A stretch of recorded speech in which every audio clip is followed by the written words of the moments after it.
Здравейте, скъпи приятели, здравейте на всички.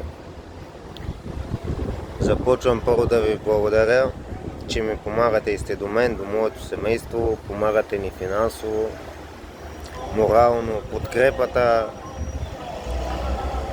е безценна за нас. Днеска мина 5 скенера, излязоха резултатите на същия ден, разчетени. Връщаме се на химиотерапия, тъй като имунотерапията ни помогна, нали? Затова се връщаме на химиотерапия и продължаваме с лечението. Нали, не са отчаиващи нещата, просто имунотерапията не подейства. Затова се връщаме на химия и продължаваме да борим болестта. Стъпка по стъпка продължаваме.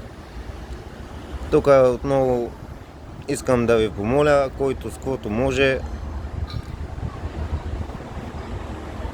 да ми помогне, за да я преборя и за да оцелея. Било то с поделяния на клипа, било то с финансова помощ. Аз ще сложа дарителските сметки към описанието на клипа. Едната дарителска е в Павел Андреев, другата е в банка. Доколко знам, в банката няма такси за даряване. Наистина, аз мога да оздравея, но трябват пари. Обиколих доста болници в България тук последните 2 седмици. За съжаление, от всякъде ме отпратиха по една или друга причина.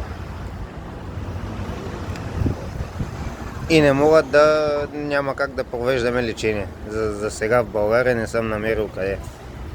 Оставам на варианта Турция и стъпка по стъпка борим болестта. Въпросът е, че трябват финансови средства, с които аз не разполагам, нито моето семейство. Напускали сме каквото имаме за продан и така. До тук това е новата информация. Скоро ще пусна още видеа за историята, сагата за Илан. Скоро ще кача още видеа. Още веднъж благодаря ви, че сте до мен. Моля ви, споделете клипчето.